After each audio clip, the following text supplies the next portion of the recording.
Anyway, today we're going to deal with something that I find absolutely fascinating, which is cycles. One of the things that you learn when you start to understand the ageless wisdom and study things like Theosophy is that there's absolutely no such thing as permanence or certainty. And we've certainly seen that over the last couple of years. But not only that, I mean, we're all much of an age in this room today. And during our lives, when you look at the change that has actually gone on in our lives, here is our home, of course, and it's nothing like the same place that it was in the early 50s when I was born. When you look at the momentous changes that have gone on in that time, the changes in social attitude, the fact that the world population has trebled during that time. We enjoy, by and large, higher living standards. There have been mass migrations of people. And then you look at the impact of technology. We're able to see further into the universe and deeper into matter than we've ever been able to see before. And that has changed a lot of things. We have to update the science textbooks every so often. We're going through major crises on this earth at the moment. Pollution, resource depletion, climate change, we're told, and, of course, war, and all that brings with it. You know, back in the 1920s, the nations of the world got together and signed a piece of paper which said, there will be no more war. And then, less than a decade later, came the Second World War. So humanity has not been able to achieve that. We've also seen times of huge political and financial instability as well. So we know from our own experience that everything moves on. Well, today, I'm not a mathematician and I'm not an astrologer, but we're going to be dealing with some numbers, and we're going to be dealing with a little bit of astrology, which you probably know more about than I do. So this is our home, but this is our real home. You know, we're all part of this infinite, indescribable universe. This is from the Hubble Space Telescope, which, by the way, now is old technology. You know, they've just launched the James Webb Telescope, which will make this thing look like a magnifying glass. So, there we are.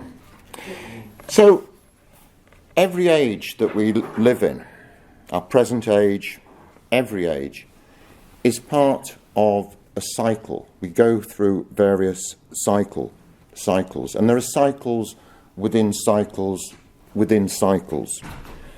And more aptly described perhaps as spirals rather than cycles. So, Theosophy teaches us that everything from the smallest fragment of matter to the largest galaxy undergoes exactly the same process of cyclic transformation. There's birth, there's growth. We reach a point of maturity. Then, like many of us, we go into a period of decline. And then there is death of the physical form, bit of a rest on the inner planes, and then it all starts again with rebirth. And there are no exceptions to this. Everything is subject to the same cycle. Some of these cycles take a fraction of a second, and others take trillions or even quadrillions of years, far older than science admits the existence of the universe. So let's just recap on some of the things that we're fairly familiar with. Now, Theosophy teaches, of course, that there are 7 races.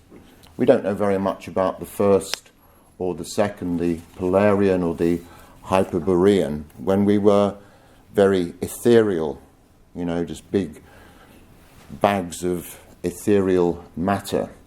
It was only in the third root race, the third development group of humanity, that we started to resemble the people we are now, and we started to develop bones, and also, with a bit of outside help, we developed intellectual faculties as well, developed minds. So somewhere in the midpoint of the third Lemurian race, we start to resemble the people we are now, except we were much larger. We know more about the fourth root race, the Atlantean, from things that we've read, from things that have been written. In fact, there are more books, believe it or not, written about Atlantis than virtually any other subject. We're told that the Atlanteans developed an advanced civilization and technology which may even be superior to what we have today. But we know that the Atlanteans bifurcated, they divided into two groups, the good guys and the bad guys, the lords of the shining face, the lords of the dark face. We know that technology played a part, and we know that approximately 12,000 years ago, and keep this figure in mind because it's quite important, Atlantis, or the final portion of Atlantis, was destroyed. We know that the destruction was progressive, that Atlantis originally was a huge individual landmass, and the first process of destruction began perhaps 750,000 years ago. There's another major phase of destruction 250,000 years ago, until it was down to a couple of islands. And the last island, Posidonis, according to Plato, sank in one night. And after that, there were mass migrations all over the world, on preceding this as well. People from Atlantis went to all sorts of other places, Europe, North Africa, Asia, South America, etc. So here we are in the fifth Indo-Aryan root race, and we are the fifth sub-race of that at the moment. Each race, of course, has 7 sub-races, and each of these sub-races has 7 branch races or national races. This is quite interesting. And we say that 7 root races equal 1 globe period.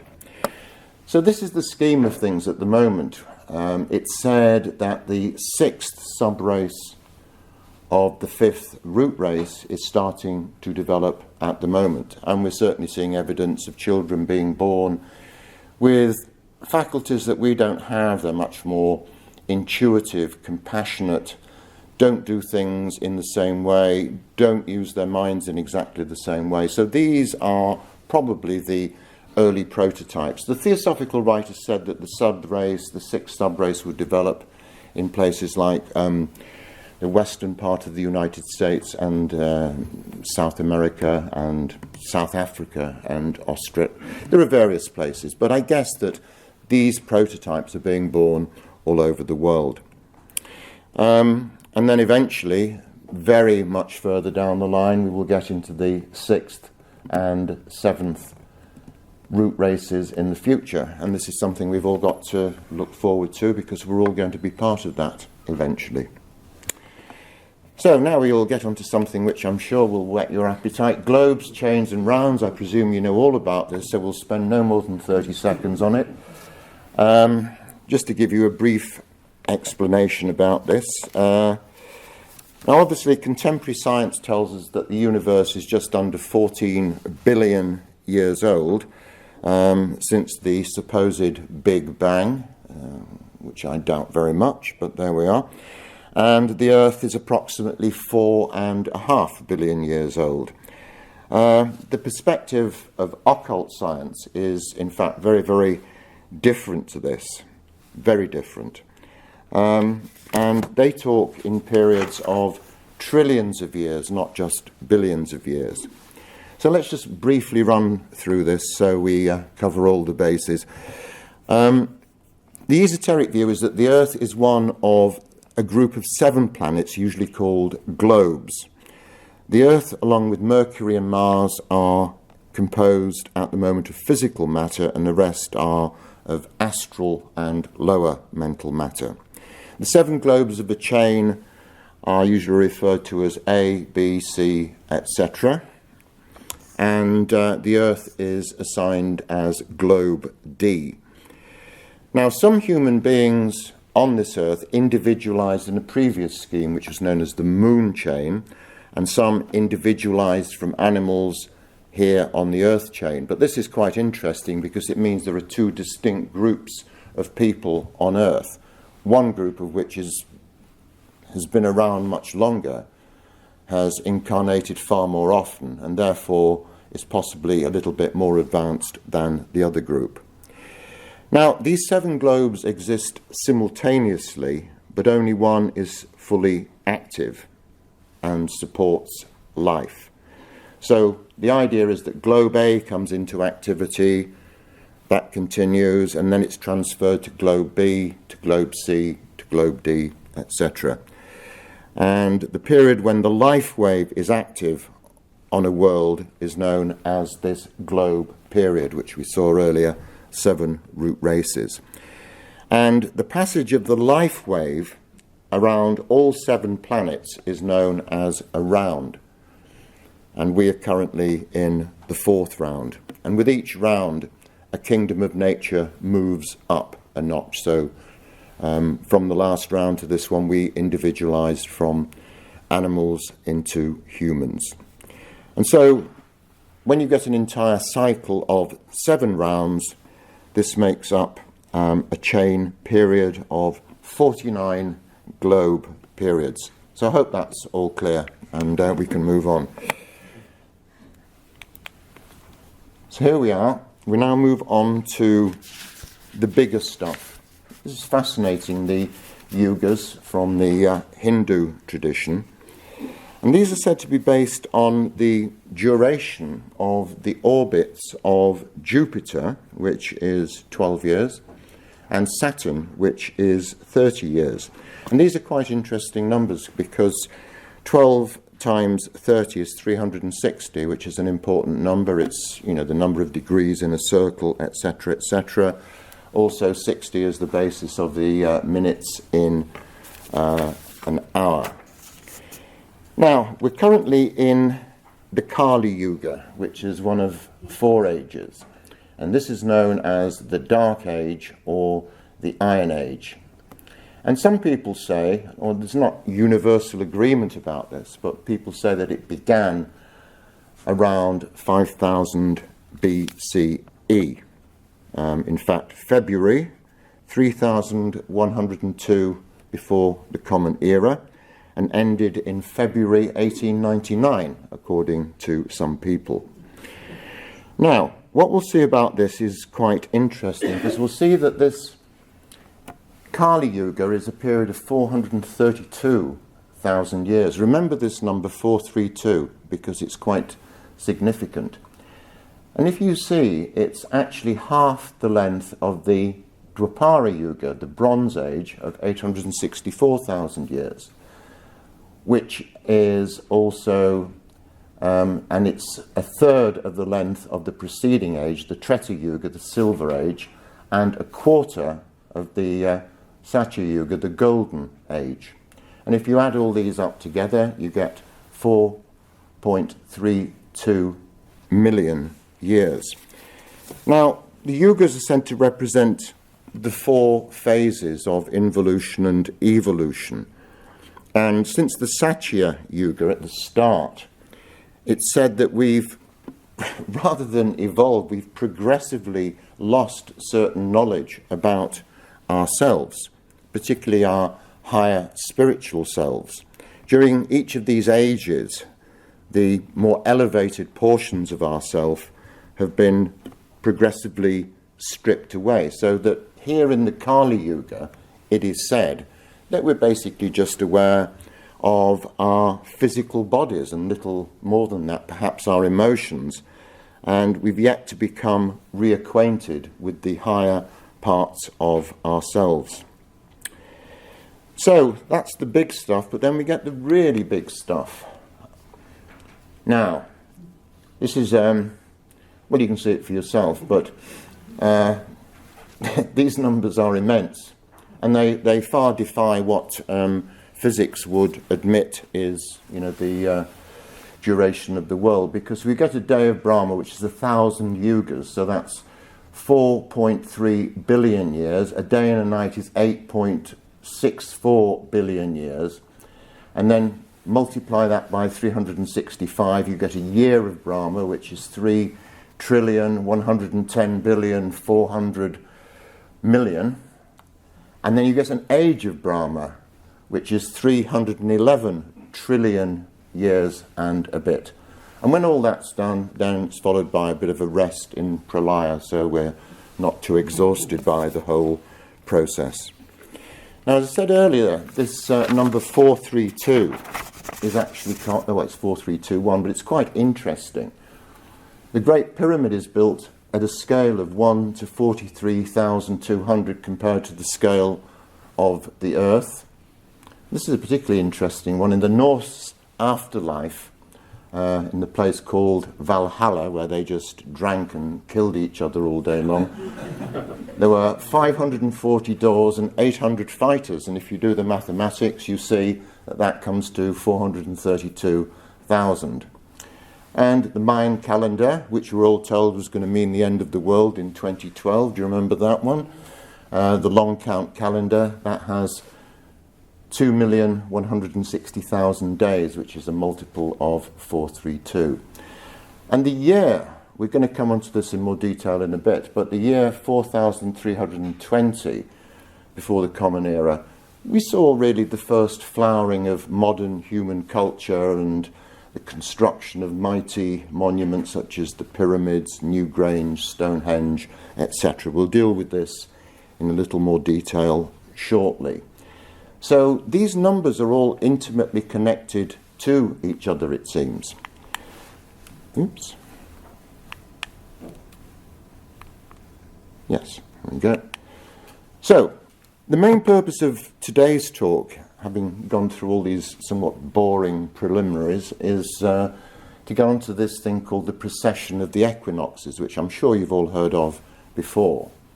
Sometimes known as the Great Platonic Year, or the Great Sidereal Year, or even the Great Year of the Pleiades, or the Messianic Cycle. But generally speaking, it's known as the Procession of the Equinoxes.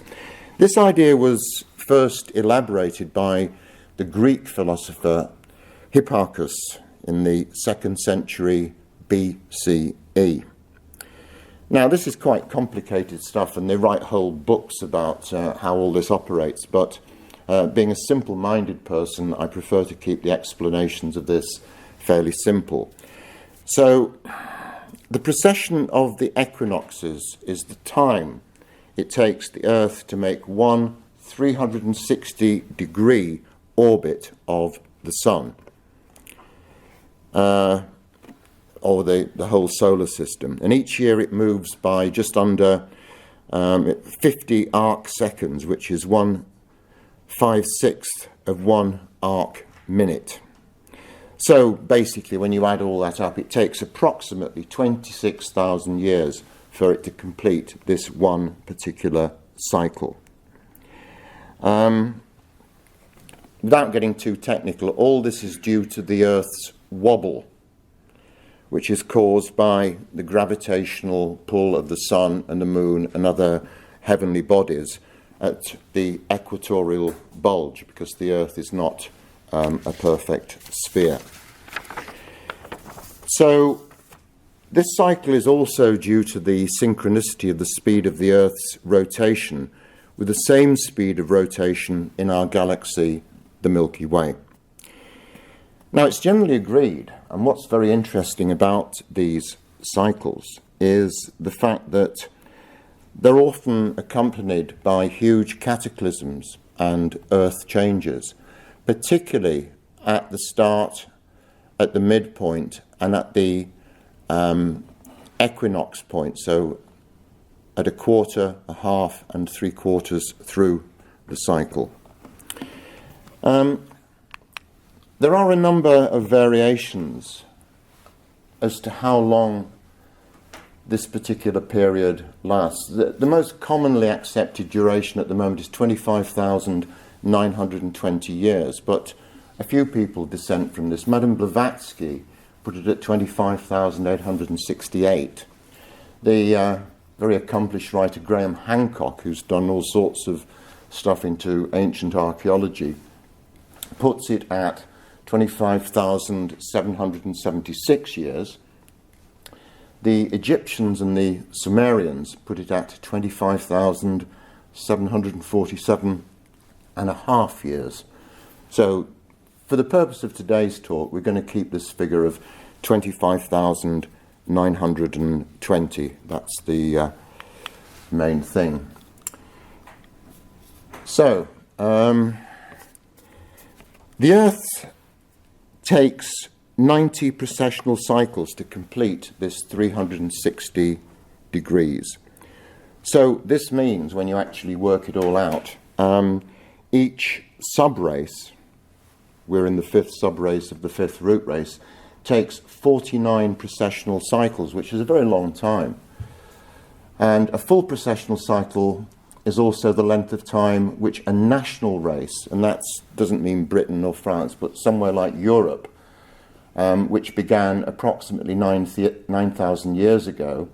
So if we take the full cycle of 26,000 years, 25,920, it means that Europe will be destroyed and replaced around 16,000 years in the future. So we've still got plenty of time to visit Paris and Berlin and Athens and all the other places we like to go to. Now, what's interesting about this 25,920, this is the average number of breaths that we all take in a day. Is this a coincidence? Is there such a thing as coincidence? I don't know. But it's an interesting thought, isn't it? Now, what we tend to do when we're looking at the precession of the equinoxes is divide it into 12 parts, which are often likened to the 12 houses of the zodiac to give different ages. So each age is 2,160 years. Two of those ages, 4,320, a figure we came across earlier on. As we say, 25,920, the number of times we breathe each day. And as most of you will know, we have, will, or are transiting from the age of Pisces into the age of Aquarius. And this may explain some of the tumultuous events which are taking place on the Earth at the moment. Now, we're confronted with another slight snag here, because no one actually agrees as to when these ages start and when they finish, and there are all kinds of variations of this. So let me give you a few examples. So some people say that the age of Pisces commenced around 160 BCE and ended in the year 2000. Others put the start of Pisces at the year 0, and therefore it will end sometime midway through the next century.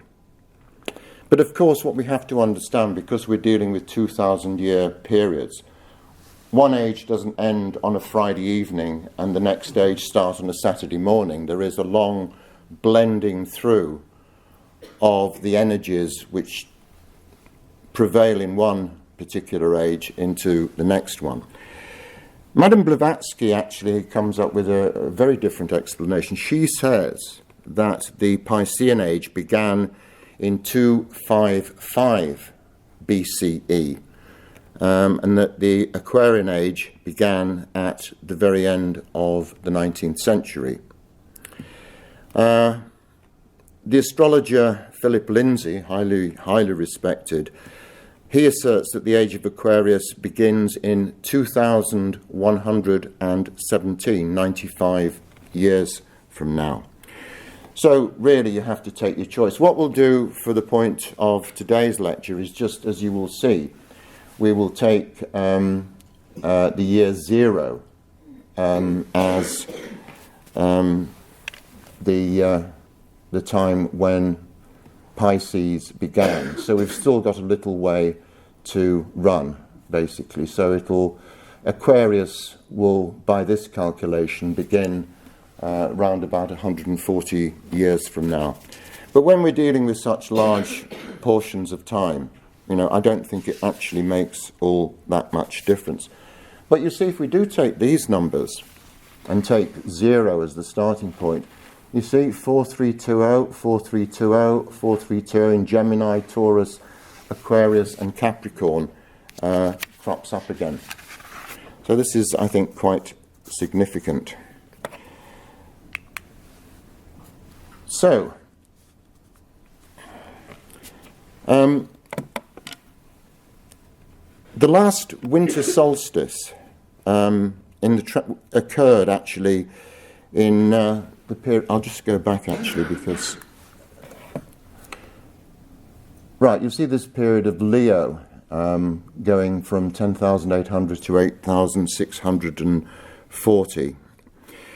This means that we, at the moment, are roughly halfway through this procession. Although, again, there's no agreement as to when everything actually starts. But we are approximately halfway through this cycle. So what's generally understood is that the first half of this cycle, the first 12,500, 13,000 years are involutionary, and the next period of 13,000 years will be evolutionary. And these solstices, the winter and the summer solstice, as well as the equinoxes at the quarter and three-quarter points, are always accompanied by turmoil and often by natural catastrophes and cataclysms of various kinds.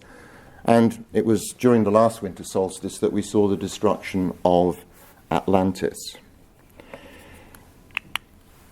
Now, according to someone I had a great deal of respect for, the late John Gordon, who was a member of this society and some of you will have known, he basically described this long cycle, this procession of the equinoxes, as a giant carrier wave of karmic consciousness, which I think is a rather wonderful phrase. And according to him, procession is down to the deceleration of the solar system as it approaches its shortest days. And so this is why there is wide-scale destruction of human life. And the only thing that remains after these huge destructions are the big stone monuments, like the pyramids, like other megalithic structures which they found in China, South America, and other places. So, roughly, processional cycles began 13,000 years ago, 39,000 years ago, and 65,000 years ago.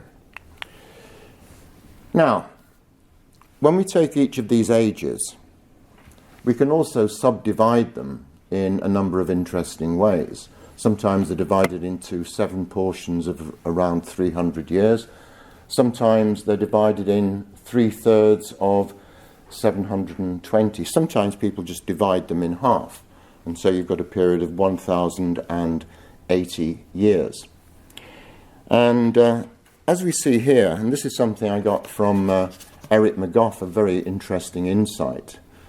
I remember coming to a lecture, one of the first ones I came to the Theosophical Society back in 2008, and Eric gave a talk here in which he pointed out that the first third of these cycles, the first 720 years, is a cultural implementation of the knowledge and understanding gathered and synthesized during the previous epoch. So the first part of Aquarius will be absorbing everything that we've learnt from the age of Pisces. Second third, from 720 to 1440, a time of adaptation. And then the third third is all about disintegration. So you'll see from that there's never any real periods of stability. It's all churning away all the time, and everything's in a state of total ferment.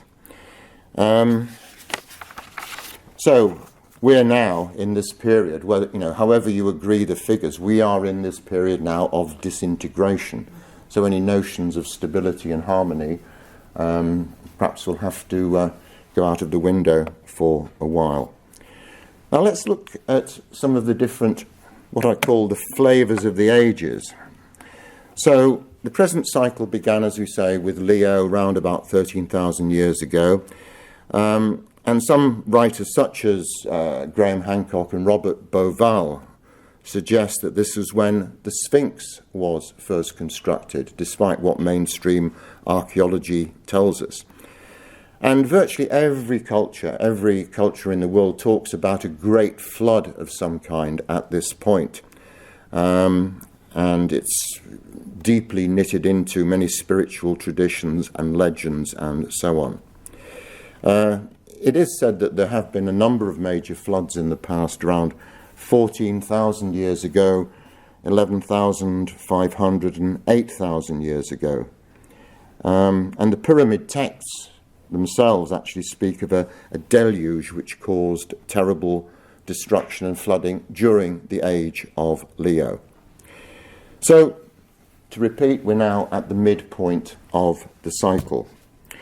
But looking back further, Cancer, which began 8,640 BCE, this followed the end of the last ice age. And this was a period where we saw unhindered growth and the spread of populations across the globe, because before that populations had been extremely small. We have some archaeological evidence for this period, but little is known in the way of pictorial or other records. So our understanding of this particular age is very incomplete at the moment.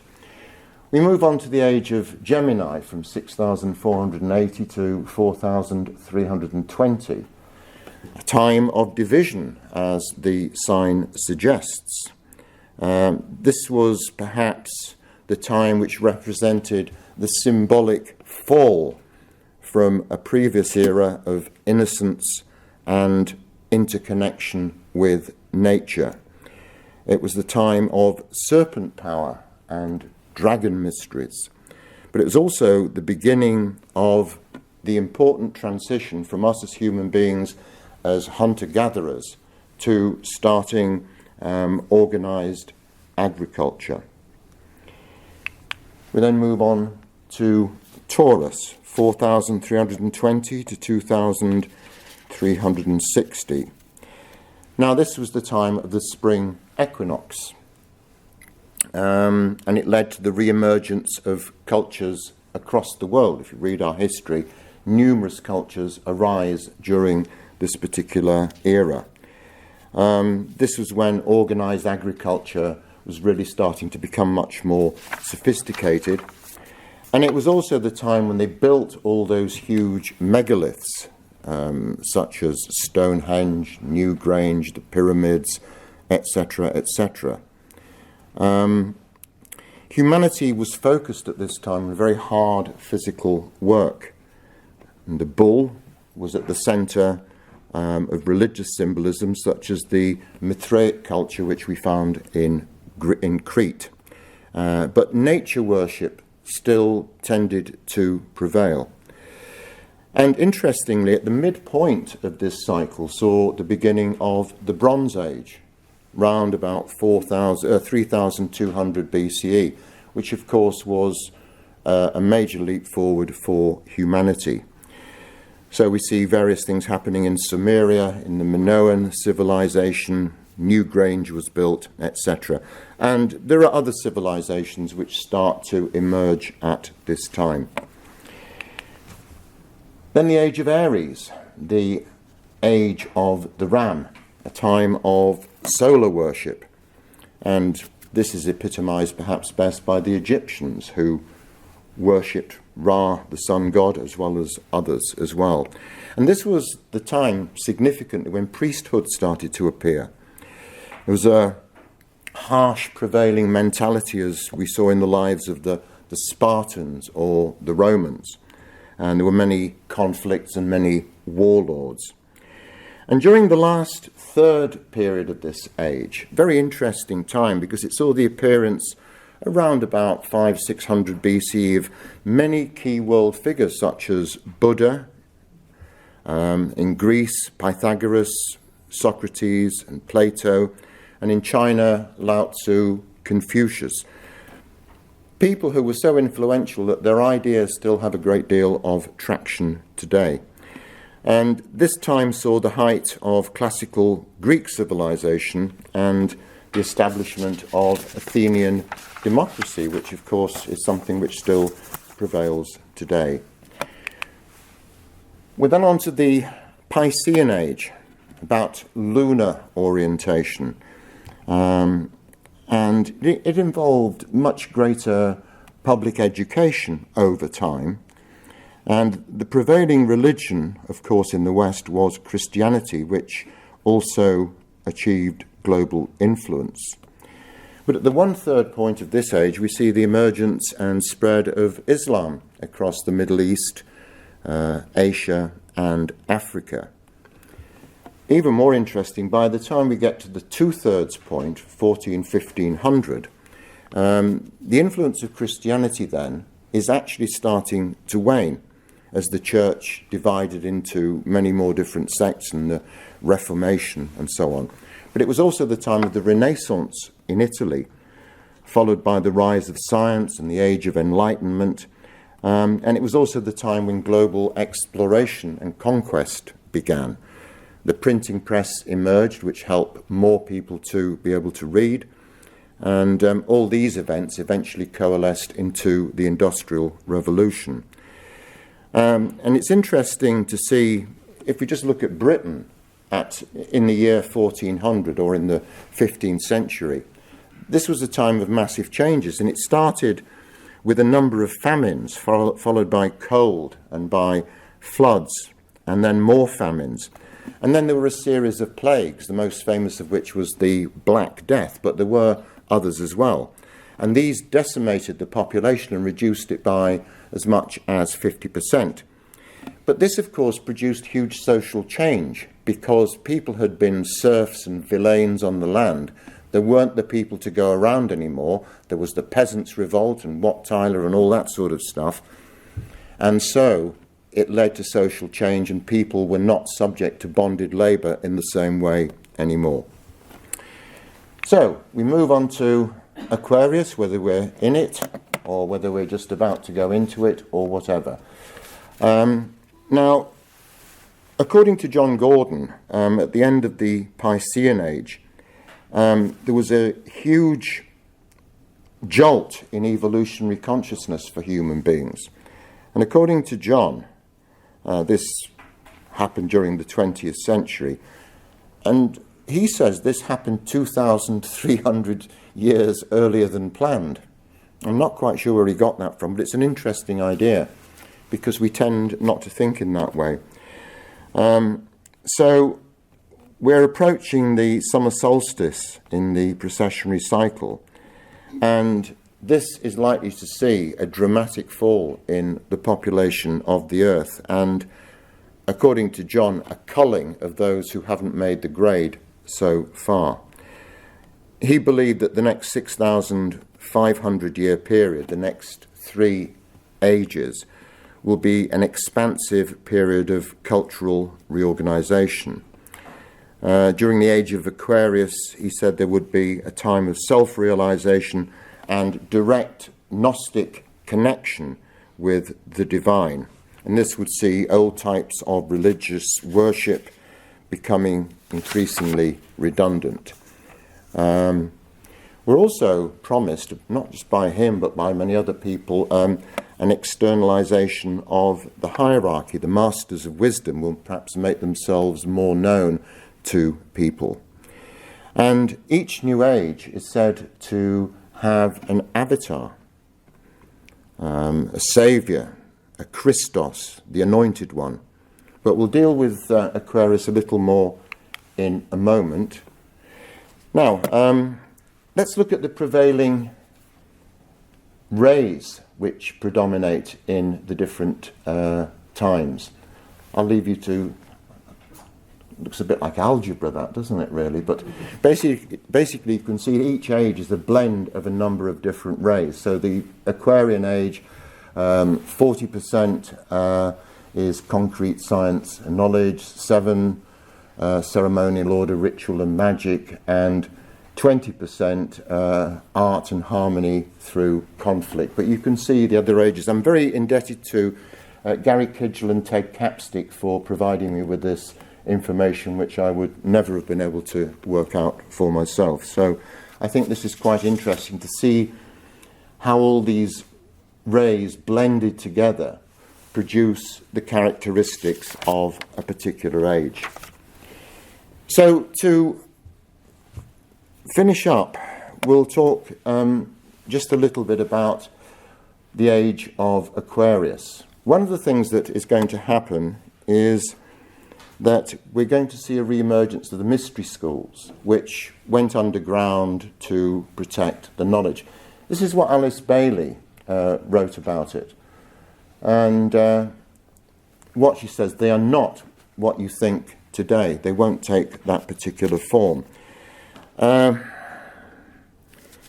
So these schools will emerge, not necessarily imminently. And in fact, many of them probably never actually fully disappeared. They've probably been operating underground for centuries and centuries. And she suggested that these new schools would focus on planetary rather than just personal change to create a world of compassion, love, and universal spirituality. She indicated that the schools would be in locations strongly associated with their historic predecessors and connected to various historic monuments, ancient temples and other places of initiation. And she said that these would actually form into some kind of global network. So Bailey proposes that just like the old mystery schools, there will be the lesser mysteries and the greater mysteries, the lesser ones for the masses of people, the greater ones for those who are more advanced. And perhaps this revival is actually already underway in various clandestine settings and enshrouded in secrecy. Let's look at, it's very dangerous and difficult to predict the future, so let's have a go, shall we? These are some of the things which I and other people have suggested might happen in the coming era. Closer contact with devas and nature spirits. I've recently been lecturing and writing about this, and I've had more feedback from people on this particular subject than any other subject I've ever dealt with, including death. I keep getting emails from people in Bulgaria and all over the place. My grandmother used to live on a farm, and she dealt with the nature spirits every single day. So it's a very, very interesting thing. And it may be that these are our best allies in helping to ease some of the problems in a troubled world.